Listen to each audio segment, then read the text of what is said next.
Hey, this is Admin from PlexGuide. So what we got here is a little bit of a kind of a test for you or a demo to show you how Traefik works. We're going to use GoDaddy because GoDaddy is the easiest way to do this. If you're very new to reverse proxies, you really don't care too much about your server X, Y, and Z. Well, I don't say care, but you just want to get it working with a HTTPS certificate, use GoDaddy, the API. Literally, you will just type in something and it'll work within 1 or 2 minutes. For those of you who want a little bit more protection or just kind of like overdoing things sometimes, you can use a Cloudflare. It's a little bit advanced. Down the road, hopefully I have a video for that. But right now we're just gonna go ahead and do the GoDaddy. Okay, so what you need to do right now is you need to have basically two types of A record set up. And this is somewhat in instructions mostly that most people tend to overlook. So the two records you need to make is obviously your host name. And if you're using something other than GoDaddy and you're looking at this video for, like, I don't know, Namecheap or something like that, it's the same concept. And make sure that you have the star. And what it is, it's a wildcard. So without this wildcard, your subdomains will not work. So this is for your domain and this is for your subdomains. So make sure that you go ahead and put your records in. So when you put it in, you'll just type star, your IP address, and then time to live. So just set to 1 hour, works fine. So other than that, we now have our information set up with GoDaddy. So we're gonna need to get an API key. So first, let's go through the menu here, and then when we get to the API key portion, we'll obtain that.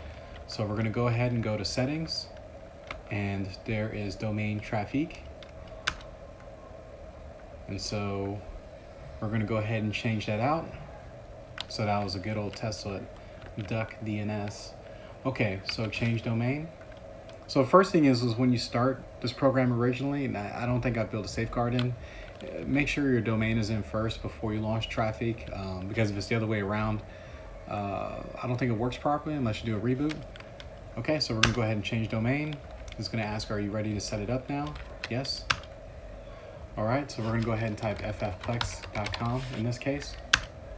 And then we're gonna go ahead and type the user email.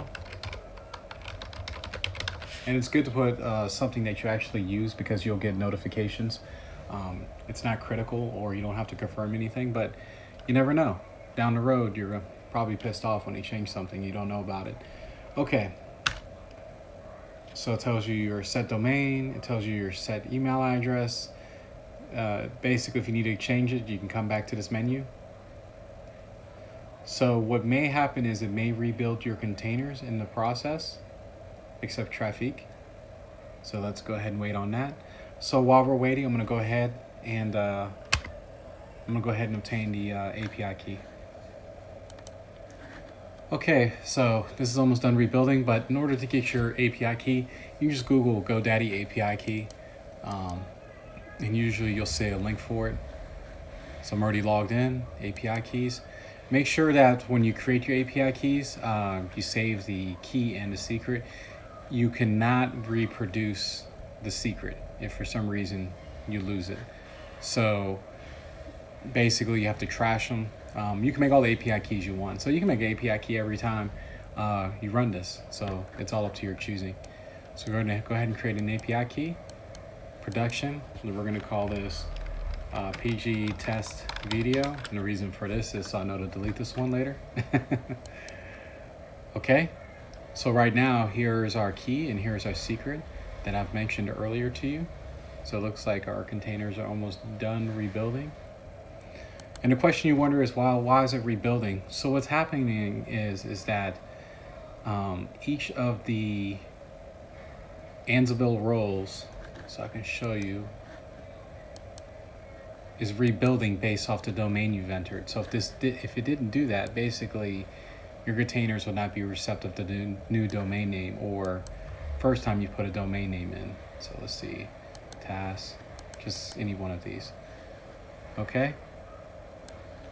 So you notice right here where it says Traefik, right here, role name, domain stout. So what it is each of your containers rebuilt, like with this, like in my example of ffplex in place.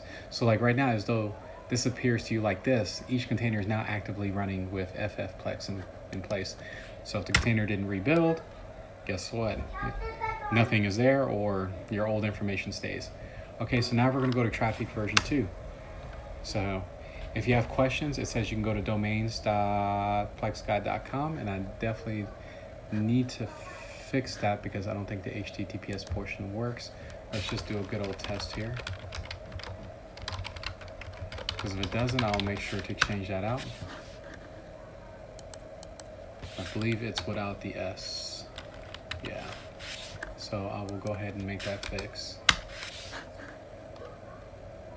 So what it does, it basically takes you here to the wiki. Okay, so that's a fix that I have to note. Okay. So it's going to tell you what process works in X, Y, and Z. Namecheap is a little bit painful because even though the domain's cheap, you have to email them for the API key. It may take a while to get, and they usually make you buy $50 worth of products before they give it to you. GoDaddy just gives it to you in a click. So you don't have to get a .com. You can get any old cheap GoDaddy domain, and you can type GoDaddy coupons, and you'll find 40% off coupons everywhere. And if you pay attention over the years, you notice GoDaddy's been slowly raising their prices. All right, so GoDaddy, easiest process, and you'll see why. So we'll go ahead and run this. And remember, Windows users, you have to do Shift Insert. All right, there goes the secret key. And this, I remember when we built this took about like 2 weeks, and thank God for Design Gears for giving me a sanity check because I was still a little used to the whole TOML file thing. And I'll show you where that is shortly, so you can look at it and see how everything works. All right, so I'm gonna go ahead and pause this while it's running. Okay, so while it's running through this, let me see if I can go ahead and do the whole,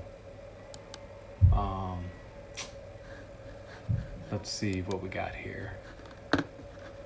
So right now, each container is now rebuilding with the new version of Traefik. So you're asking, well, why is it doing this twice? First time was to get the domain in. Second time was to get Traefik registering everything. Because again, you run into the same problem where your containers need to rebuild. For those of you who like to build a role, all you have to do is pretty much like just kind of like copy this code, and you can make your own containers. You don't have to worry about this. A lot of these are variables that are stored throughout PlexGuide. And if you notice here is all the past outs. So basically what this is based on the hard drive that's running on your computer. So if you use that second HD option, it will automatically change to that second HD for some of you who are curious. If for some reason you want to get rid of the HTTPS and you only want HTTP, you can just get rid of the S here, or you can put comma HTTP, and both work depending on what you type. So this is how the HTTPS works. For those of you who want to close your ports in the settings, what happens here is when you choose that option, this variable then contains the line 127.0.0.1 colon 8989. So basically what it does is it basically closes out the open 8989 that you can access remotely. You have to be on that computer, or you have to remote into that computer in order to access everything. So just kind of wanted to explain that for a few people who decide to go ahead and close out their ports. That's all it's doing. 127.0.0.1 fills in place. Okay, it looks like it is good to go. So now it says to check your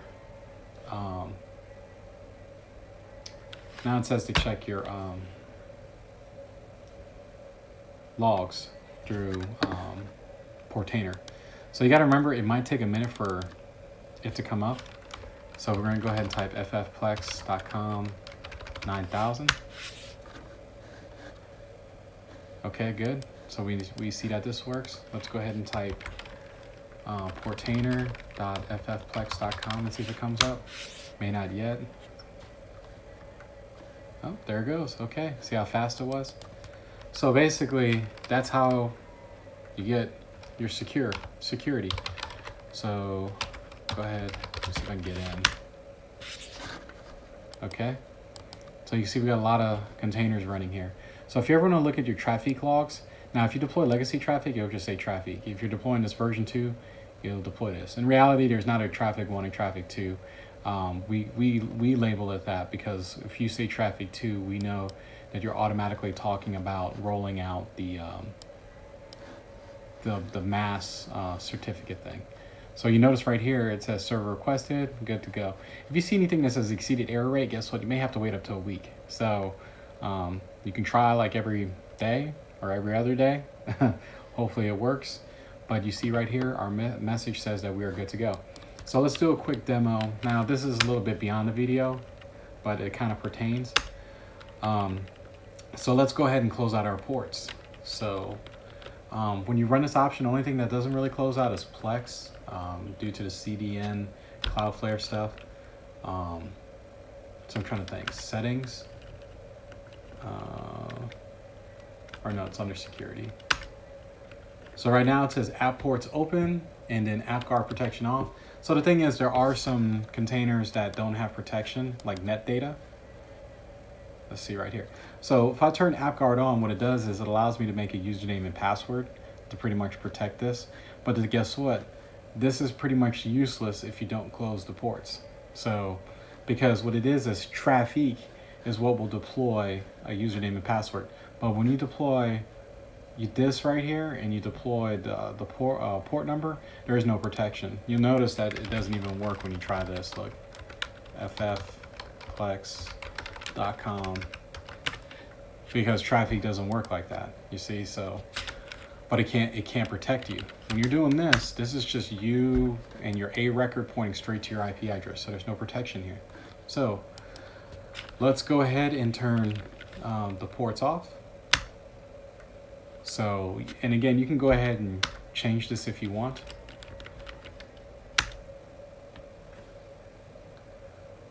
So I think to save you time, there we go. Not really, it's building each one of the containers again. Fun. So the more containers you got to open, the longer this process takes.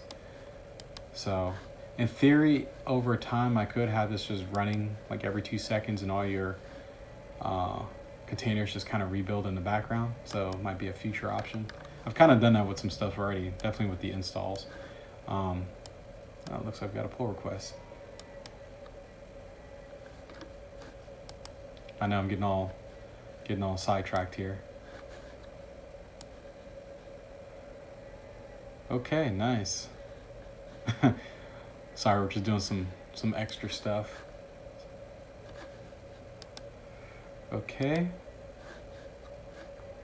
And then I think what I'll do is let me see if I have net data running. Let's see. Oh crap, it's on Portainer right now, so this is not going to do me too much good.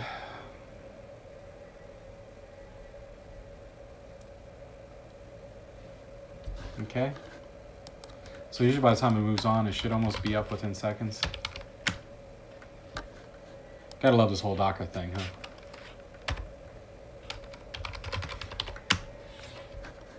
huh? I like how it's telling me it's not secure. And there's a good chance the reason I can't log in is because the container is still rebuilding or almost done rebuilding. Yeah, it's still rebuilding.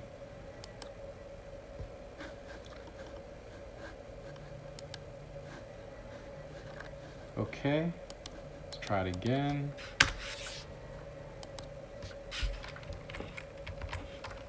Usually Portainer doesn't take that long to rebuild, but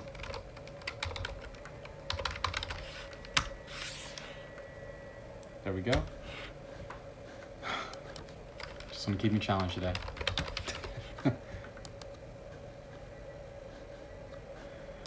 Okay, so I'm just making sure that net data is running. Okay, so you'll see the problem I'm talking about.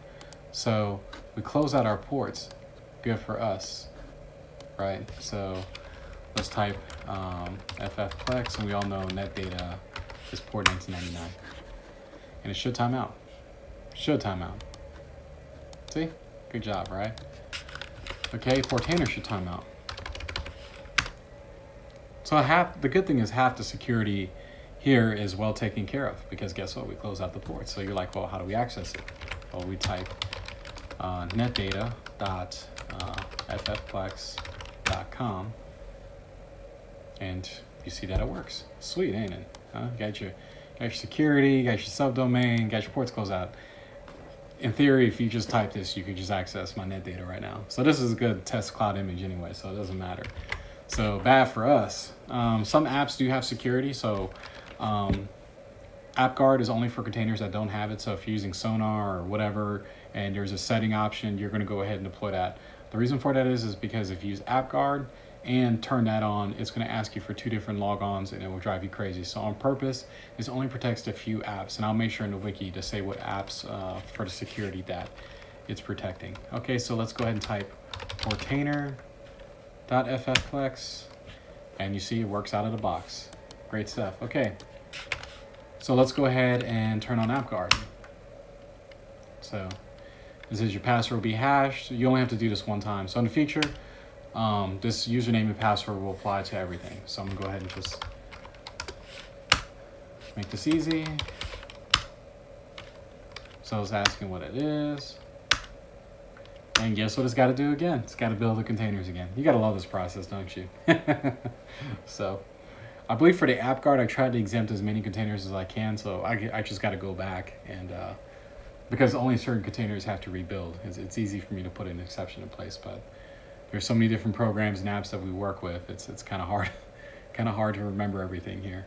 So I hopefully hope these videos are helping you. So while this is building, you know, please feel free to come to our project right here and star the project itself. If you don't have an account, you know, just make one real quick. The fact that you do that does mean a lot, so it does help promote the project on GitHub, and it makes other users aware. Also on YouTube, if you have the ability to go in and you know, thumbs up, comment, subscribe. And I didn't realize until I made these videos why you have to do it, because if not, you're fighting against YouTube's algorithms. And I know you being smart people, you all understand that. And looks like we need to delete that one. So I know you guys all understand it. So if you do that, it helps out a lot more. Looks like I have that running too. Okay. Yeah, I was doing a lot of tests. Okay, so now it's saying it's password protected. Okay, sweet. So if we come back in to the variable page, should reflect that. And look at that, ports closed, AppGuard on. Isn't that good stuff? Okay, so let's try net data again. And because I was in it, I'm a little curious. It shouldn't work, but we'll find out. There we go, see? So it's now protecting me. See, I can't do anything. The only reason you're seeing a gray background is because it's the cache, see? So if I type the Plex and the guide like I did before, we'd be good to go. Let me see if I had Heimdall running too. I don't think I did. So Heimdall is another app that doesn't have protection. God knows why they didn't fully build it in. Great app, and I understand that it's not the focus, but you can literally make a desktop. So programs, UI organizers, Heimdall. So because you set the password and username already, it should work. Like, meaning it should just work without us having to retype passwords or do anything with the container. So this is the last piece, and again, it's good to see all this, right? You know. Okay, so it says that it should be good to go. So see, there's all the ways you can access it. Okay, so if I type ffplex.com, this should not work because our ports are closed. No whammy, no whammy. Stop. Great job. Okay. Wonder what you guys wonder about that no whammy, right? You're probably not, but it's from a game show that I used to watch as a kid. See? So it asks for my username and password. So here's the one that I created. And there we go. So this is a powerful application which can have access to all the other applications. Alrighty, hey, appreciate your time. Sorry for dragging out this video a little bit. Again, if you see a little orange globe stalking you, just highlight over that, click subscribe. If you already did, you're good to go. And again, please feel free to comment. You know, and we hope that, you know, we see you on the forums, and we hope we see you on Discord. If you have any donations, it greatly helps with production servers. Like I said, this recording software here is $80. The license for this VMware workstation is $300. Well, $200, but another one that I had to purchase for another person. then also this cloud server, all of this matters. So, and then let's see, PlexGuide. Yeah. So here's a lot of good stuff. All right, other than that, appreciate your time.